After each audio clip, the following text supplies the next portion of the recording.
Mitología griega, prácticas del lenguaje. Este es un video donde trataremos el tema de los héroes de la mitología griega. Anteriormente estuvimos analizando algunos mitos en los que los personajes principales eran los dioses. Bueno, acá tenemos a los héroes. ¿Y qué son los héroes en la mitología griega? Los semidioses. Ustedes sabrán que son aquellos seres que resultan, es decir, que nacen de la unión entre un mortal o una mortal y un dios o una diosa. Cada grupo social, es decir, cada sociedad, tiene sus propios héroes, que van cambiando de acuerdo con los diferentes ideales que ese pueblo persigue en su proceso histórico. Es decir, que los héroes no son necesariamente eternos, sino que depende de los valores que vaya habiendo en una sociedad determinada, estos héroes van a tener distintos valores. Por eso no existe un único tipo de héroe. ¿Cuáles son las características de los héroes? Bueno, vamos a ver algunas. La primera, su figura se destaca porque tienen una marca. Esa marca puede ser un rasgo físico, puede ser un objeto en particular o un rasgo interno.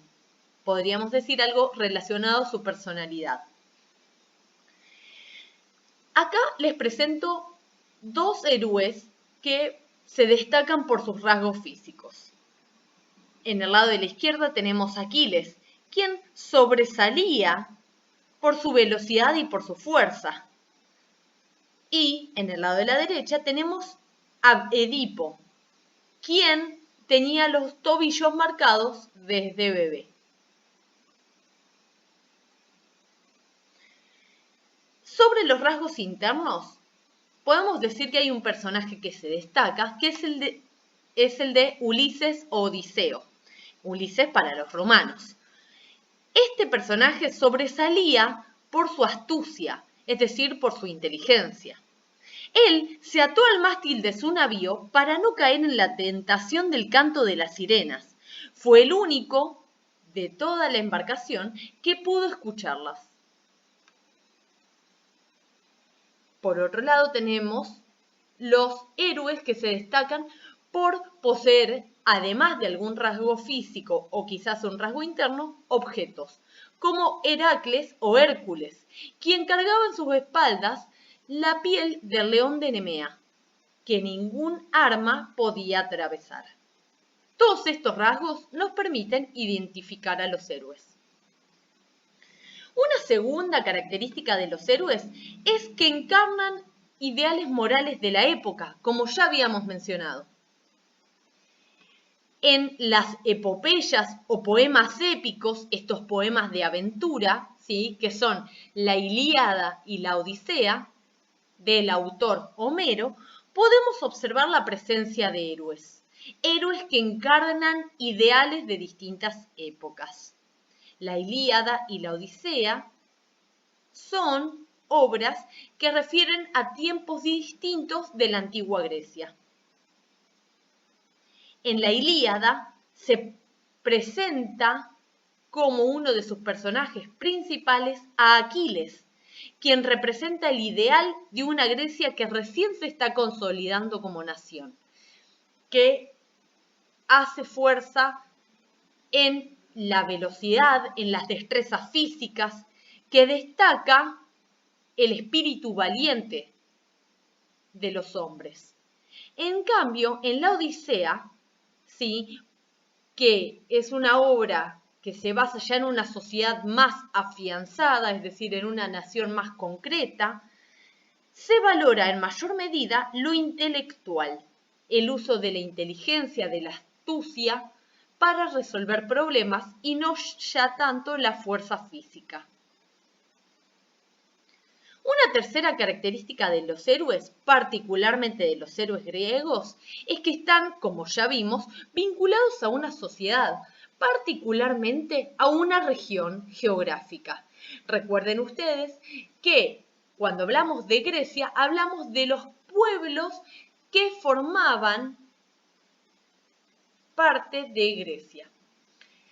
Y también vemos que estos héroes que aparecen en los mitos son siempre identificados por los lazos familiares que tienen. Es decir, se menciona su origen geográfico y se menciona quiénes fueron sus padres, quién fue él o la mortal que le dio la vida. ¿Por qué pasa esto? Porque los habitantes de cada ciudad se sienten identificados con un héroe en particular. Los habitantes se enorgullecían de los héroes que le habían dado prestigio y se ufanaban de ser sus descendientes o estar relacionados con ellos. Acá tenemos un pequeño mapa que hace referencia a Grecia. Entonces, dicho esto, abordemos el mito de Teseo y Ariadna, o conocido también como el mito del Minotauro, que aquí observamos. Este ser zoomórfico, como ya vimos en las clases, que tenía cuerpo de hombre y cabeza de toro. Una bestia carnívora que devoraba humanos. Entonces, el personaje protagonista es Teseo, el príncipe de Atenas, hijo de Egeo, valiente como un dios. Así es descrito. Por supuesto, acá observamos una de sus características, un rasgo interno que nos permite identificarlo. ¿Cuál es el problema que tiene Atenas y que preocupa a Teseo? El siguiente. Todos los años él debe enviar 7 varones y 7 doncellas como ofrenda a Creta para que el Minotauro los devore. El Minotauro vive en un laberinto, por lo que el problema era no solo encontrarlo, sino también poder, después de esta hazaña, salir. Entonces, sabemos que Teseo quiere asesinar al Minotauro, pero necesita ayuda. ¿Quién lo ayuda? Bueno, sabemos que él conoce a Ariadna. Ariadna, que es hija de Minos y Pasifae, y es además hermana del Minotauro. Él conoce a Ariadna una vez que ha arribado a Creta. Ella ayuda a Teseo, pero a cambio de algo. ¿De qué? De que se la lleve de Creta y que además la despose, es decir, que se casen. Ariadna le da algo para que pueda salir del laberinto. ¿Qué es? Un hilo del ovillo de lana que ella tiene y que sostiene afuera del laberinto. Es decir, que una vez que Teseo hubiese asesinado al Minotauro, podría salir del laberinto. Teseo entonces ingresa al laberinto y logra asesinar al Minotauro. Él sale victorioso. Después de una larga batalla, ha podido vencerlo. Finalmente, ¿qué ocurre en este mito? Que Teseo saca a Ariadna de Creta, pero no se casa con ella. Es decir, que no cumple con su palabra. ¿Pero por qué? Debido a la intervención de un dios.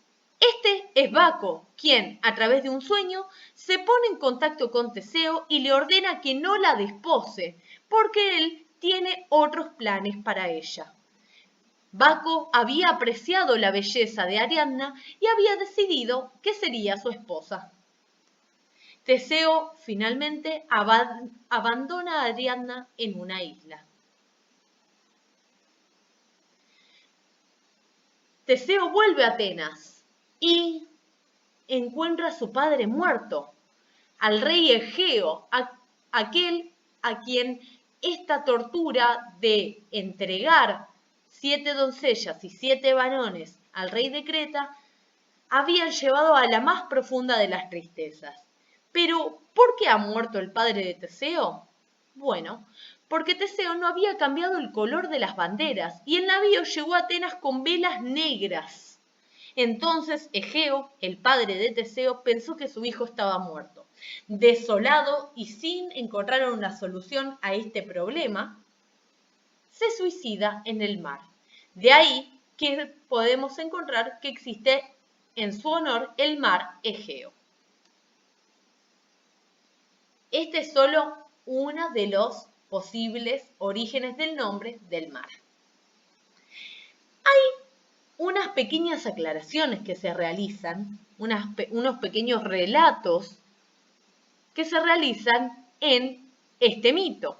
¿Cuáles son? Bueno, los referidos al origen de Teseo y el Minotauro. Teseo es un héroe, ya lo sabemos. Es un semidios, es hijo de un dios. Pero habíamos dicho que era hijo de Egeo. Entonces, ¿qué pasó? Bueno, en el relato nos enteramos que Poseidón había tomado por la fuerza a su madre durante la noche de bodas. Por lo tanto, es hijo de un dios. ¿Y el Minotauro, este monstruo, de dónde venía? Bueno, él es hijo de Pasifae, la esposa de Minos, y de un toro. ¿Un toro? Sí, un toro. Este había sido enviado por Poseidón en venganza a la desfachatez de Minos, quien no lo había honrado como correspondía. Minos no puede deshacerse del animal y lo encerró en el laberinto. No se olviden que en la próxima clase trataremos el mito de Perseo y Danae. Acá podemos observar una imagen de Perseo con Medusa, como acá esta terrible bestia, un mito que nos volverá a introducir en el mundo de los héroes. Gracias.